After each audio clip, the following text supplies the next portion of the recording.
અંજારમાં એચપીસીએલ કંપનીની દાદાગીરી સામે ખેડૂતોમાં આક્રોશ જોવા મળી રહ્યો છે તો કંપની દ્વારા ખેડૂતોને પૂરતું વળતર ચૂકવ્યા વગર ખેડૂતોના ખેતરમાંથી પાઇપલાઇન નાખવાની કામગીરી કરી રહી છે, જેને લઈને ખેડૂતોમાં રોષ જોવા મળી રહ્યો છે તો કંપનીની દાદાગીરી સામે ભારતીય કિસાન સંઘે કલેક્ટર કચેરીમાં ધરણા યોજી વિરોધ નોંધાવ્યો હતો તો ખેડૂતોને પૂરતું વળતર ચૂકવવા આવે તેવી પણ માંગ સાથે કલેક્ટરને આવેદનપત્ર પાઠવવામાં આવ્યું છે।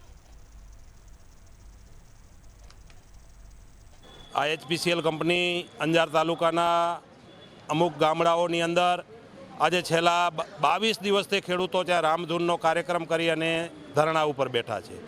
આ કંપનીની જે દાદાગીરી છે એ દાદાગીરીની એને છે ને કયા શબ્દમાં વર્ણવવો એ પણ શબ્દ કદાચ ટૂંકો પડે।